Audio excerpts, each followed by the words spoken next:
Hello and welcome to yet another beautiful episode of the Girls Talk right here on Rapid Television. It's always an interesting time on Wednesdays at 9 o'clock in the studio, especially because we get to have conversations centered around people, around relationships, and of course it gets where we get to drag sometimes the men and the women as well. Well, every single time we're here for the Girls Talk in the studio, we have lovely ladies who join us to be part of the conversation regarding the matters that we deal with on that day. And so for today, I have two very beautiful ladies. You know where we have a contrast of Coke and Fanta, melanin, and you know what I mean? But yeah, we have a balance of that in the studio today. And of course, we have the first guest. Her name is Henrietta Aneke. Thank you so much for joining us. Thank you for having me. She is a teams coach and founder at Colifer's. The Aura Scent Perfumery. Aura Scent. Thank you so much for joining us. Thank you. Then we have the very second person who, by just looking at, you know what she does for a living. We have Chinalo Ngidi. She is a fashion designer. Thank you so much for joining us. Thank you for having me here. How's your week been so far? Beautiful, interesting, filled with fashion designing, I mean. Interesting. How many dresses have you made this week? I would say 5. 5 dresses? Yeah. Interesting. All right. How, dealing with things, is the holiday period, how's it going? Well, my week has been quite busy because we're currently planning a conference for the teenagers next week, Saturday. So we've been going around trying to sort out things with venue, vendors. It's been quite busy. So I think we're at the same place in our lives right now, looking for vendors and venue, and it is not for the faint-hearted. Yeah. But anyways, today's conversation is about third party in relationships. When there's a third party you like the sound of that?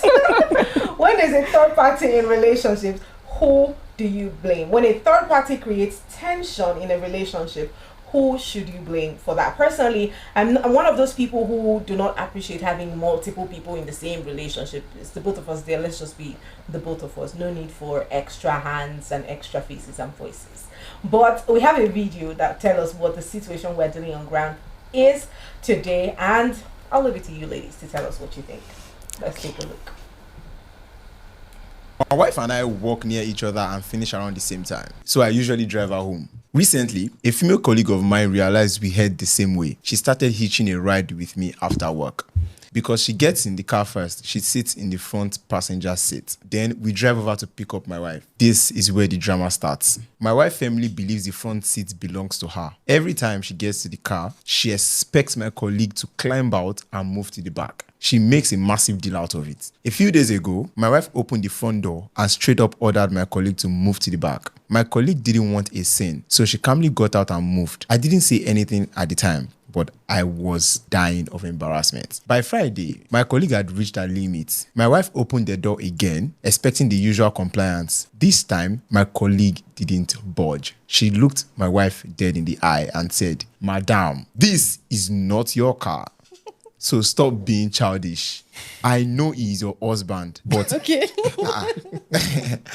but he is the only one with the right to ask me to move. Wow. And as for the back seat, I'm not sitting there today unless he tells me to." Okay. Honestly, hearing her say that felt amazing. I didn't interfere. I just watched.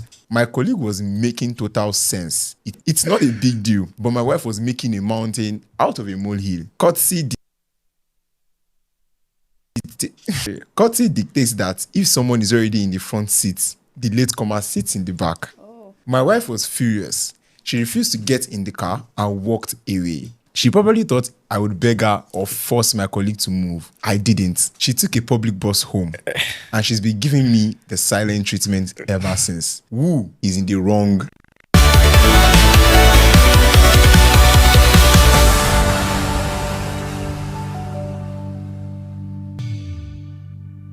Ladies, breathe. Just breathe. I can feel your tension from where I am right now. But let's start with you. What are your thoughts on this, Henrietta? Put words together. So I could hear a lot of things that he said. One of the things he said was he was amazed that the colleague spoke up. He was happy that the colleague spoke up.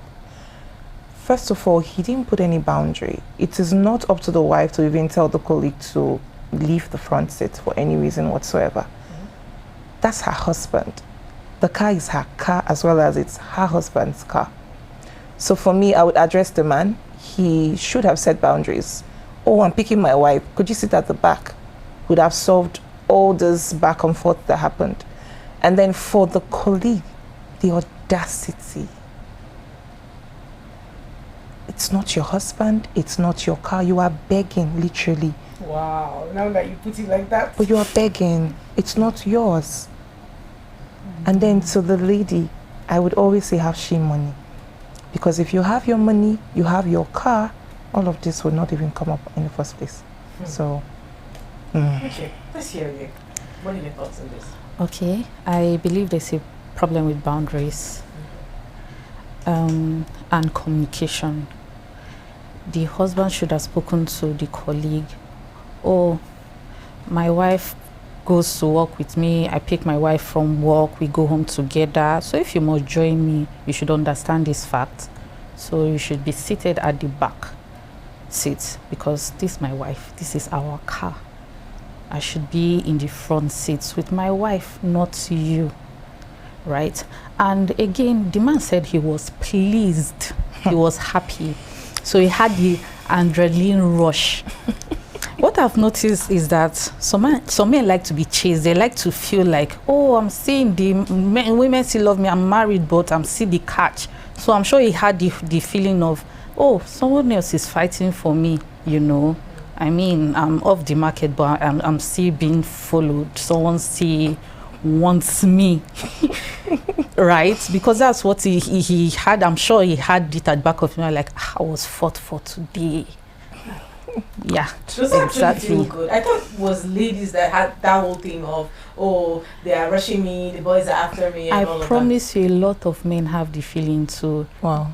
It's not only women that love to be chased. They enjoy it too. They enjoy the chase. Like, yeah, I'm married and my wife fought for me and another lady, she did not want to go to the back and my wife fought and she was still standing on business.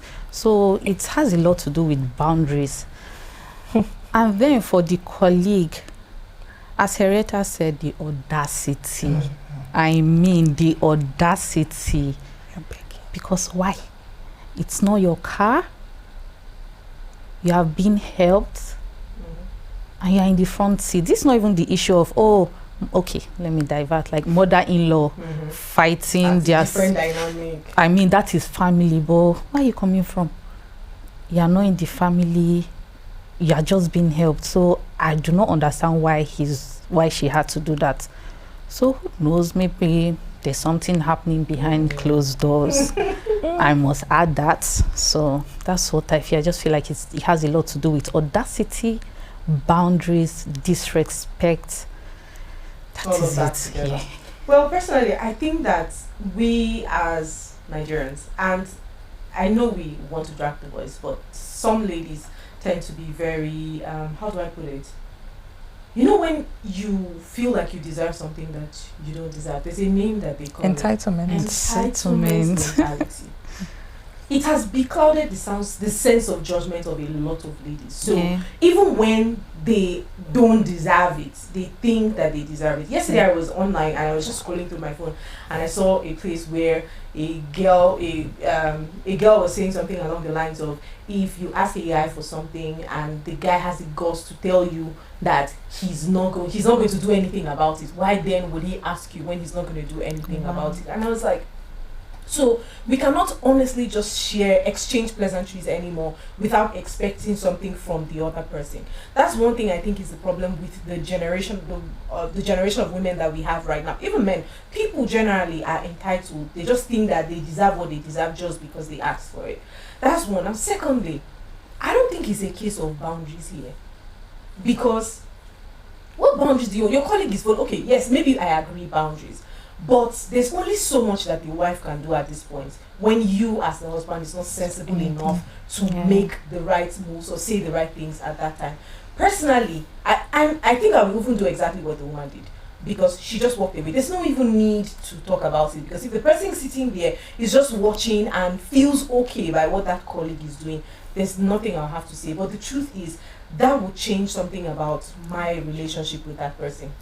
I mean, it changes everything with my relationship with that person, especially because we are in marriage. This is not boyfriend, girlfriend. This is not snakings or whatever. This is a marriage, which means that we, whatever the cost is, will protect the interest of each other. And if at all we disagree, we don't have to disagree in the presence of a stranger. We will call each other out when we get the opportunity to have a conversation with each other. But in the presence of a stranger, because this girl is like a very serious stranger, she's just a colleague at work and all of that. And I don't even know what the obsession of front seat is with ladies. I promise, honestly, I don't know what that obsession is. It's either front seat, I really don't know. Maybe you guys are going to help me find out what exactly it is with front seat and ladies. I really don't know about it.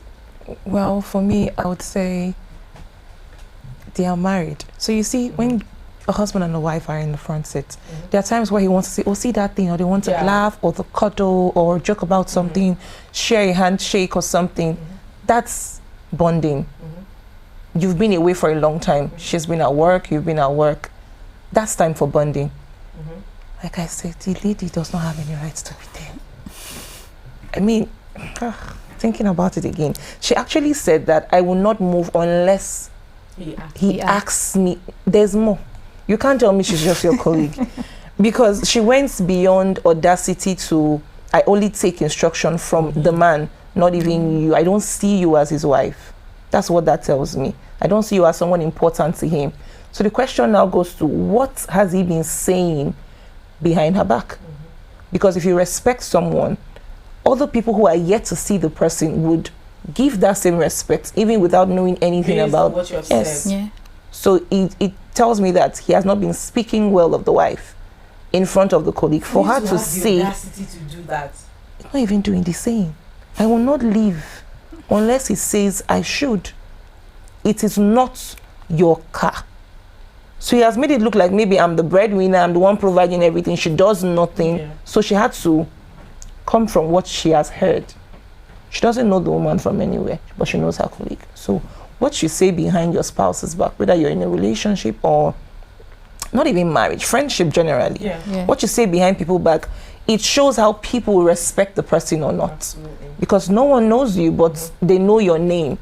Oh, Henrietta did this. So if you're meeting me for the first time, you will have the view of what you've heard about even before I introduce myself. So she acted based on the information that she has received. Exactly. And that's why sometimes when you come somewhere, it's easy to pick up an energy from there. Somewhere that you have never been before. Let's say it's just one person you know there. And then there are a number of people there. How they treat you tells you how or what has been said about you in that room. And so it's very important, because we feel most times that because we're friends with people, it's easy to just, there are people that I would never have a conversation about to somebody else, right?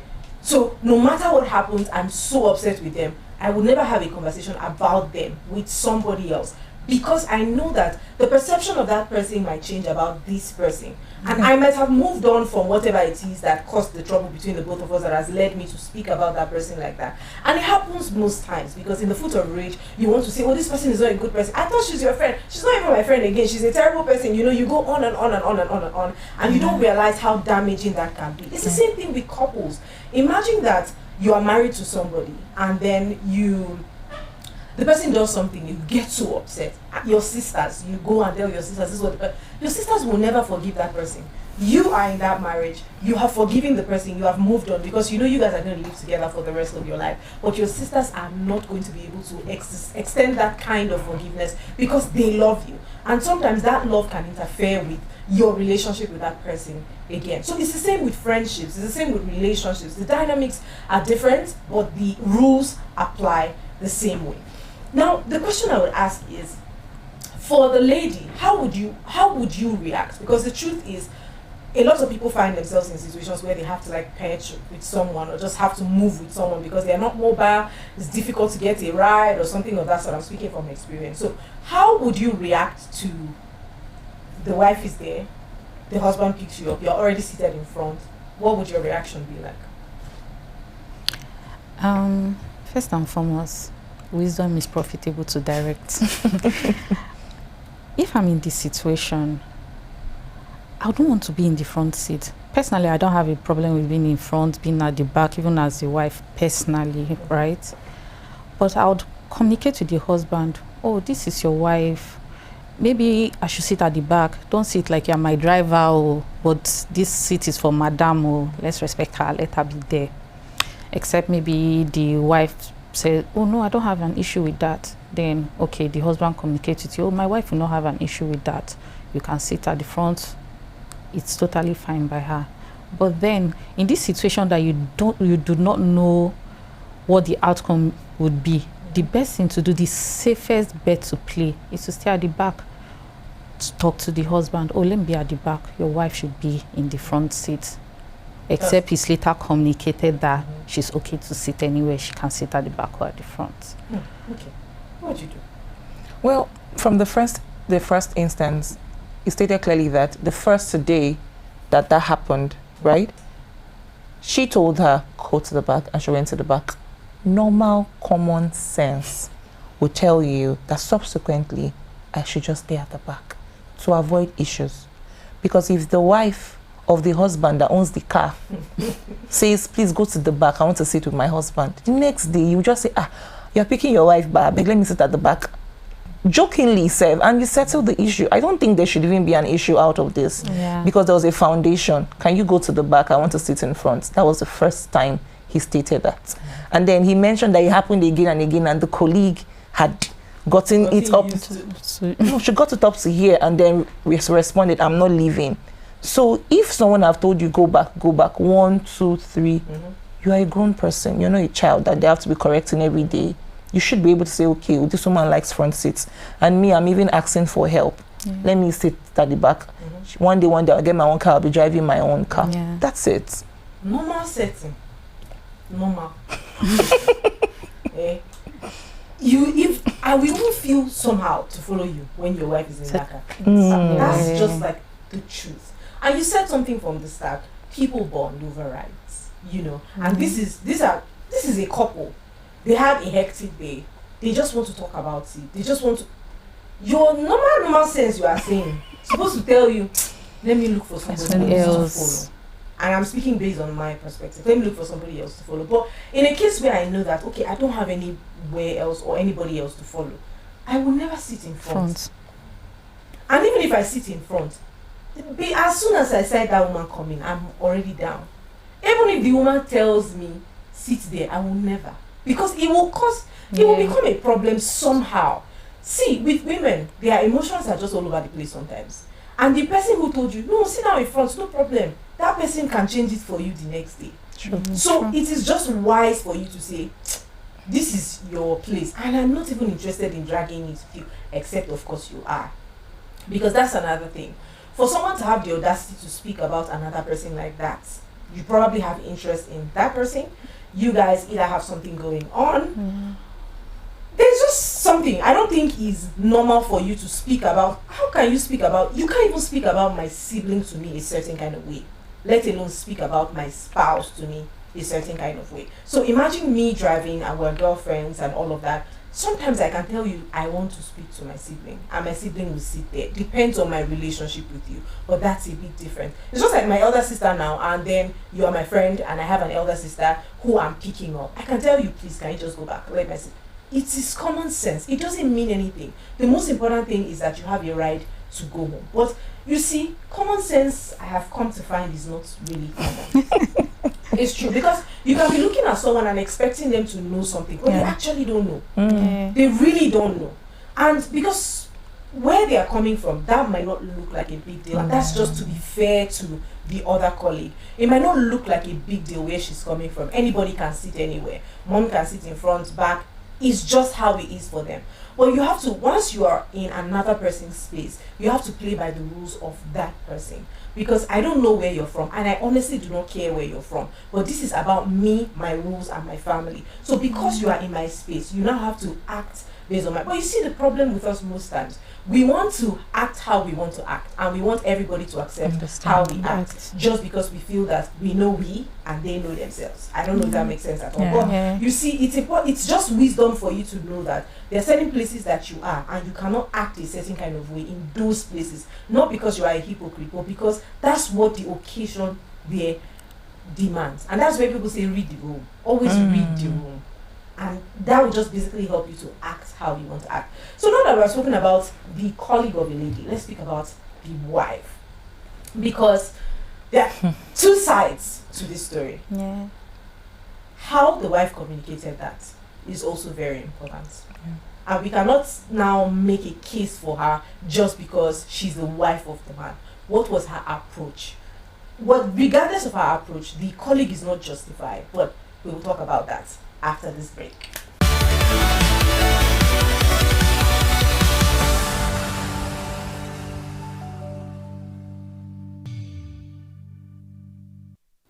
All right, welcome back and thanks for staying with us. It's still Rapid TV and it's the Girls Talk. We have been having conversations around when a third party creates tension in a relationship, who is to blame. And I have Henrietta in the studio, which is a teens coach and a founder. And then of course I have Chinalu Ngidi. She is a fashion designer. Thank you so much for joining us on the conversation. Thank you. All right, maybe we should go play the video again so that we can have more context to the video for those people who are just joining us, so they can be a part of it. Let's take a look. My wife and I walk near each other and finish around the same time, so I usually drive her home. Recently, a female colleague of mine realized we head the same way. She started hitching a ride with me after work. Because she gets in the car first, she sits in the front passenger seat. Then we drive over to pick up my wife. This is where the drama starts. My wife firmly believes the front seat belongs to her. Every time she gets to the car, she expects my colleague to climb out and move to the back. She makes a massive deal out of it. A few days ago, my wife opened the front door and straight up ordered my colleague to move to the back. My colleague didn't want a scene, so she calmly got out and moved. I didn't say anything at the time, but I was dying of embarrassment. By Friday, my colleague had reached her limit. My wife opened the door again, expecting the usual compliance. This time, my colleague didn't budge. She looked my wife dead in the eye and said, "Madam, this is not your car. So stop being childish. I know he's your husband, but Okay. but he's the only one with the right to ask me to move. Wow. And as for the back seat, I'm not sitting there today unless he tells me to." Okay. Honestly, hearing her say that felt amazing. I didn't interfere. I just watched. My colleague was making total sense. It's not a big deal, but my wife was making a mountain out of a molehill. Courtesy dictates that if someone is already in the front seat, the latecomer sits in the back. My wife was furious. She refused to get in the car and walked away. She probably thought I would beg her or force my colleague to move. I didn't. She took a public bus home, and she's been giving me the silent treatment ever since.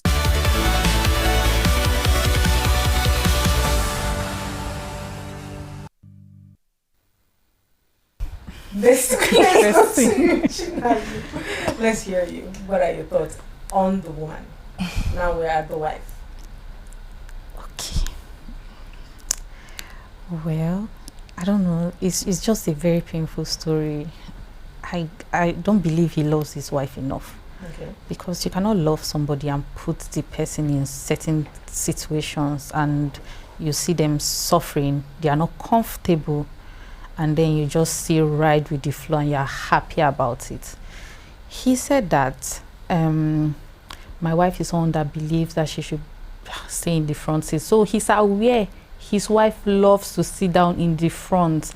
So the conversation about your wife, colleague being seated at the front should not even be there. She should be at the back, or she should be taking a bus home if she's not comfortable to be seated at the back while being helped. And my God. Okay, I'll come from this other angle. Personally, I'm not someone that will just be in this situation and just, oh no, come down and go to the back. I'll sit at the back, go home, tell my husband I'm not comfortable with this arrangement, right? And why is your colleague in the front? Why is she not seated at the back seat? Based on how you react, how you talk to me, and seeing that he's even speaking about this whole situation like this, he's happy, he likes the rage, he likes the dragging, he likes that they are fighting for the front seat, tells a lot about the man. So if you tell me that, oh, it's not a big deal now, you came late, so you should be at the back, I would not follow you again. Personally, because now understand what's going on in your head. I would not be outside embarrassing myself, opening the door and telling the lady to come down. So when people don't listen, they feel, I'll not follow you. And I'll ride with the flow too, since you don't want me to be seated at the front and you understand that I love to be seated at the front. Okay. Let's hear you, Caretta. Like I said earlier, money is very important. I do believe that if this woman had her car, all this matter of front seat and back seat will not even come up. But yeah, they're a couple. If you have your car. So I was watching a video a couple of weeks ago where a family, now this is a family, they were going out, husband, wife, children, mother-in-law. And when the children entered the car, the mother-in-law took the front seats. The wife went back inside, took her car keys and drove. We are going to one place, right? Let's not fight. Let's all go there. That's because she had her own car. She didn't. I'm sure they have dragged before, and she just thought about it. Let's not do this. Now, from the video again, I saw that a few days ago she told her, "Calm down." It means she has been telling the husband something, maybe at home, and he didn't listen. Yeah. And then she got, women, we have, our emotions can be everywhere when we are very tense and upset about something not working. So she goes, calm down. He said he was dying of embarrassment. Something you're supposed to do. Your wife did, and you're the one that is embarrassed, not the woman that opened the door. That's aside. The lady came down. Then on Friday, so that week was a week of calm down, enter, calm down, enter. So let's say it started on Monday. So Tuesday, you didn't see anything wrong. Wednesday, Thursday, Friday. And then the lady now decides to respond. And the wife had it up to here as well. She's tired of always telling someone, calm down. She took the bus. I'm sure if she had much more money, she would have taken maybe Bolt or Uber or something. Yeah. For me, after that incident, talking to you, not talking to you is not even going to be the issue. I won't follow you back home from work. But do you think this man will care? This man that you just heard about? I won't follow you for my own peace of mind, not even for you. Because I cannot be dragging with a stranger over the car that you and I have, because two of us are one. What is yours is mine. Yeah. What is mine is yours. So why am I dragging over a front seat? If I love front seat so much, like he said, I'll get a boat and be going home. Or pay for 2 seats when I use public transport to sit comfortable. To avoid the stress, because I'm already tired from work. I'm coming to drag with a stranger. Then I'll still now come home and meet you again. The bond will not even flow anymore. Just like you said earlier, something would happen to that relationship after what happened that day. Yeah.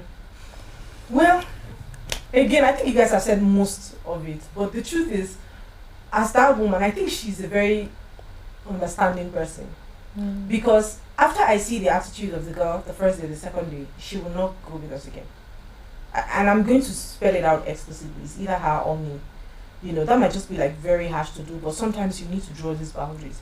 He might think that there's really nothing going on, it's not so much of a big deal, but you don't even know what that girl has in her head. True. Because for the girl to say only you she's going to listen to, you really don't know. There might actually be nothing between the both of you, right? But there's something brewing, and I can tell you that for a fact. Once somebody just has to have audacity to say that you're the only person who will speak to them that they will listen to, there's just something brewing that you as the man might never know. And we women, it's easy to pick up something faster than men would. So it's possible that the girl likes him. He doesn't think of it as anything, but he would not know. The wife would pick it up faster than the husband ever will. And that's why sometimes it's important to listen when you are in relationships. You don't treat people how you want to treat them. You treat people how they want to be treated. And that's honestly the truth about life, especially in relationships. And this is marriage for instance. So I know that you guys probably must have gone all through your love languages, and has his front seat. Why is that so much of a big deal that someone else will be there? So the truth is, personally, if I were the woman in this story right now, it's 2 days. It just takes 2 days. 2 days. It just takes 2 days to know that you are never going to follow that ride anymore. And you know why I kind of have like skeptical about the idea of, oh, if you have your car, and then it's just going to widen the gap a lot more. Because if you have your car, you drive your car home. Now, maybe because I like drives, right? There's something that happens when you have conversations with people. You know, the stress that you guys are confined now, you cannot go anywhere. You are definitely going to have that conversation. And so that's a moment that a couple would want to have. And then you want to alter that. And you, as my husband, you don't think that there's something wrong with the person who's trying to alter a moment that the both of us will most likely love to share. So, as the woman, entering a public transport, a bus home, is the height of it. That's the truth. It's the height of it, especially because I know that my husband is in a position where he could have averted that, and he didn't do it. We're very emotional beings, especially as ladies.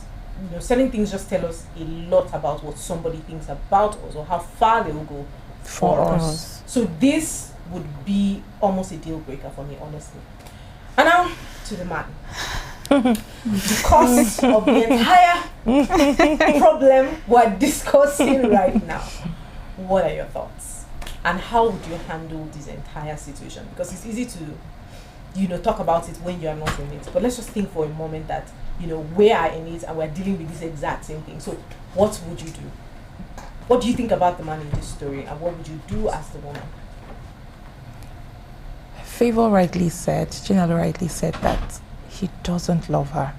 And he doesn't love her doesn't mean that to him he doesn't love her. To her, he doesn't love her. Because to him, he can express it in different ways. Like you said, love languages are expressed from where the person understands. It's a language. Yeah. I'm speaking a language, you're speaking a language. For me to understand what you're saying, you have to speak the language that I understand. So if her love language is touch, and she loves the front seat, and you now put her at the back, it tells me I don't love you in capital letter. That's how I see the man. And I see him as someone who is nonchalant. I mean, it's nothing now. Let my colleague sit in the front. I'm just picturing scenes where she has spoken to him at home before. And he's like, but you're a late comer now. Meanwhile, you are the one picking her at that time. It's not like she came to meet you in the office late, right? But I feel like he doesn't see those things as important. And we ladies, little things make sense to us. It's the little things. It's the, how you doing today? It's the, oh, this shoe looks like it hurts you. It's the, oh, I love this dress on you. The little things that makes the full ocean, like they say, little droplets of water. So for me, I see the man as someone who is nonchalant. If I were to be in his shoes, love is expressed. It is not just said. Telling me I love you, and you are seeing somebody do me anyhow, you can't act. And one of the things I know about men to an extent, because I grew up with boys, men want to show you that they love you. It's like a I don't know, is it adrenaline or what would I call it? It's, I want to show you I love you. I want to show up for you. What do you need me to do? Have you eaten? Let me bring food for you. So they are excited doing that. So unless there's something going on behind the scene that we don't know about in their relationship, he didn't show that I love you. You could have said, madam, my wife, oh yeah, go back, sharp, sharp. My love, don't be angry, come and sit down. Sorry, how was your day? That's me showing up for my wife and saying I love you without literally saying I love you. So that's how I feel about it. All right, let's see you. As I said earlier, the man enjoys the chase. I'm not sure he knows that he's married. He doesn't know? I'm not sure, like it has not yet registered that, oh, I'm married now and two have become one. This woman is me.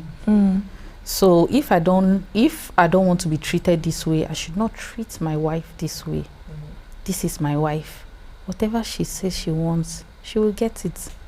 Especially for something as flimsy as this issue, because this should not even be an issue at the first place. It should not even be considered as an issue. So I believe he does not respect her, what she stands for, what she loves. As Hereta said, her love language. My wife loves to stay at the front seat, but she came late, so she should stay at the back, so she should be fine. And that is mean. It's not a nice thing to do to somebody at all. What you cannot do to yourself, don't do it to another person. If you know that if I'm in this situation, I would not like it, then don't treat someone else like that. And in this situation, your wife. So as I said earlier, it's such a sad story. It's such a sad story. And I'm sure because of how he sat there, the first day he was quiet. The second day he was quiet. The third day throughout the week he was quiet. Of course, the colleague we have ginger in her, so that the person that has the car is not even complaining. So why not? I would also fight for this front seat. She capitalized on a gap. Yeah. Yes, she capitalized on the gap that the husband was not able to create the boundaries with her. That, oh no, sit at the back. My wife loves to sit at the front. So, no, the man, he did not try. Such a sad story. I think I'll just follow through with you guys. Nonchalance. Because the truth is, this man might not be thinking anything. He's just nonchalant. That's the truth. And there are people that are just nonchalant. They don't take anything seriously. They don't think anything is that serious. You might be forcing a lot about something and say, like, I don't like it. But because they don't think it's a big deal, they don't think you should think it's a big deal. Yeah. That's how we are most times. What we think, we try to generalize for others. Someone has said, I don't like it. It is not, you don't get to choose for me what I want and what I don't want. The only thing that happens is because we're in a relationship, we now need to come to a common ground to find what is agreeable for the both of us. And at this point, maybe not picking her at all might be, okay, mean, is helping somebody, but she never sits here. Even if I'm not here, she should go to the back when I come. See, there are lots of problems that I think people in very defined relationships would not have to go through if they actually talk to each other. Because, and in this case, they've even spoken because the man has admitted by himself. The fact that he's the one even telling this story, he still does not realize that there's something wrong with what he did. So the woman can be home and speak all day about this and he still will not see anything wrong. Because sometimes we're so blinded by what we want that we don't consider what the other person wants. And this is just human nature. We can be very selfish sometimes. So we just want what we want. So it's just like I'm seeing this as red and someone is saying it's orange color. I'm saying it's red. You're saying it's orange. Except of course it's not an obligation to agree on something. Because there are times when it is an obligation to actually agree on something. That's a different case. But in an instance where everybody can have their own knowledge and perspective about things, that's also a different scenario. So for this, the man is very, very nonchalant. From how he's narrating the story, my wife thought I'm going to say anything. I'm not going, how old is he? Like, how old are you? Because this is not something anybody is supposed to tell you whatsoever. Like, even if you ask the most clueless person, they're still going to tell you the same thing. Because you know that she loves it, give it to her. Yeah. It's not that deep. It's really not that deep. So that peace can reign. But this is the story we have dealt with on the show, on the Girls Talk. So I would just like to take like 1 minute from you guys each to tell us if you find yourself in situations like this. As I know you have given your own recommendations as well. What is your honest advice to the wife and to that girl, that silly girl? If I'm in this situation, as I said, when people don't listen, they feel, I would communicate with you. I'm not happy. Like, I love the front seat. I want to be seated there. So the first day, the second day, and I'm not someone to drag. If I see that she's still in the front, I'll sit at the back. I'll not open the door and say, oh, you must come down, because I don't like chaos. When I go back home, I repeat it again. I don't want to sit in the front. Please, if that is the arrangement, let me know. So if you see my husband say, if you are late and then she's in front, please just sit at the back. I'll say, okay, I'm not following you back home. I'll take the bus. Don't worry, I'm fine. And as the colleague, wow. All I can say is wow. Read the room. Read the room. I would not even be comfortable following the couples home. I would prefer to take a bus, and God willing get my car and leave. So no, I would not be in this situation. If I was the lady, I wouldn't tell the colleague to calm down. Again, I do believe that there are things that I shouldn't stress on when I'm married. You're my husband, you should baby me. I should be properly taken care of. If I choose the front seat, I sit in the front seat. If I don't get the front seat, it tells me you don't care about me. And that's how I'm going to tell him. I'm not even going to be doing, why is this girl here? Why is this girl? No. I tell her, calm down the first time. She comes down. Second time. The third time, honey, where are you? I'm home. Oh, you came to pick me. Oh, I took the car. I didn't want to drag front seat again. He would get the memo. He should get the memo. And if I can't be the colleague, but I can't.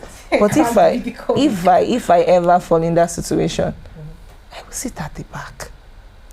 I will even put earpods on so I don't even hear the private G's that people are talking about. Yeah. So they even ask me, are you there? Like, oh, what did you say? Sorry, oh. Because I want you to have that. I want you to feel I'm not there because I'm actually asking you to help me. I don't want you to even feel inconvenience at all for helping me. So. Well, that sums it up on the Girls Talk today. Don't be the reason another person is just fussing about something. It's not that. Be reasonable when you should. And read the room. That's basically it. Read the room. Understand what it is about before you act. But don't act before you read the room. That's it. And if in any case the man is even actually disrespectful to his wife, if you're a reasonable person, you are the one who should say no, she's supposed to be sitting in front. You should have said some. I mean, that's how it is. But I guess we can't all be the same people. This is our cue to wrap it up. Thank you guys so much. Thank you so much for joining us. Thank you for having us. Please, this and thank you so much for joining us. Of course, we have Chialum and we have Hereta. Thank you so much again. And this is where we will draw the curtains on the Girls Talk for today. Remember, we are active across social media platforms on Facebook, on Instagram, on TikTok, and on X.